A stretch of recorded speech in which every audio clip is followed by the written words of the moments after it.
শান্তি সম্প্রীতি ও ভ্রাতৃত্ববোধ এবং পুলিশ ও সাংবাদিকদের মধ্যে আরও মধুর সুসম্পর্ক স্থাপনের লক্ষ্যে আজ খোয়াই বিমানবন্দর মাঠে এক প্রীতি ক্রিকেট প্রতিযোগিতার আয়োজন করা হয় খোয়াই জেলা পুলিশের পক্ষ থেকে।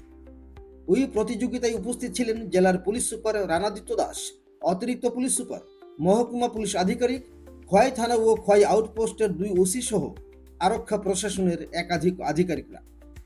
পরে সাংবাদিকদের রানার্স ট্রফি প্রদান করেন জেলা পুলিশ সুপার রানাদিত্য দাস এবং চ্যাম্পিয়ন দলকে ট্রফি প্রদান করেন মহকুমার সিনিয়র সাংবাদিকরা। শ্রী জাস্টিন জোসেফ ওনাকেও বিনম্র আবেদন করছি একই সাথে এই মেডেল প্রদান করার জন্য, এবং একই সাথে বিনম্র আবেদন করছি খোয়াই জেলার মাননীয় এসপি শ্রীযুক্ত রানাদিত্য দাস মহাশয়কে আমাদের প্লেয়ারদের মেডেল প্রদান করে তাদেরকে সংবর্ধিত করার জন্য।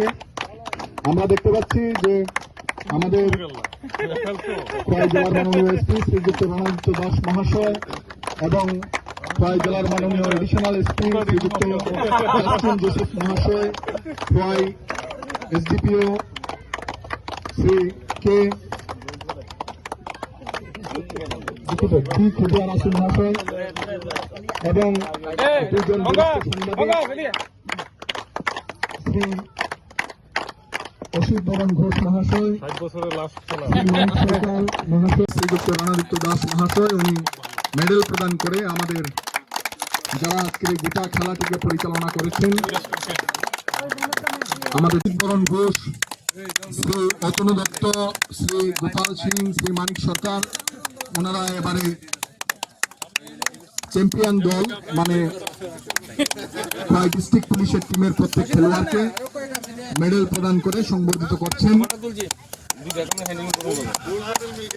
দুজন আম্পায়ারকে মেডেল প্রদান করে তাদেরকে সংবর্ধিত করতে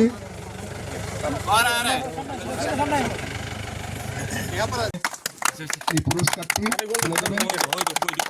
ভালো খেলা হয়েছে।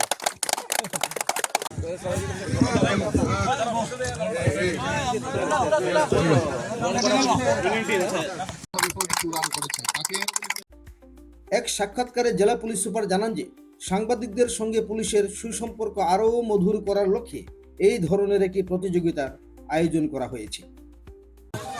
আজকে ত্রিপুরা পুলিশ উইকের 2026-এর একটা ক্রিকেট ম্যাচ, প্রীতি ক্রিকেট ম্যাচ ছিল district police versus reporters, Khowai district রিপোর্টার্সের মধ্যে। তো এখন শেষ হলো, একটা বন্ধুত্বপূর্ণ একটা আবহাওয়ার মধ্যে ম্যাচটা সম্পূর্ণ হলো। সবার মধ্যে একটা আন্তরিকতার লক্ষ্য করা গেছে। তো এইবার আমরা এই পুলিশ উইকের এটা অনেকদিন আগেই করা ছিল, কিন্তু ব্যস্ততার কারণে আজকে রিপোর্টাররাও আজকে হলিডে, তো হাউসও বন্ধ থাকবে, তো সবাই মিলে আজকে আমরা খেলা উপভোগ করলাম, ভালো লাগলো। আগামী দিনে আমরা আবার খেলবো। ধন্যবাদ। খোয়াই থেকে প্রদীপ ঘোষের রিপোর্ট, ত্রিপুরা ইউনিয়ন।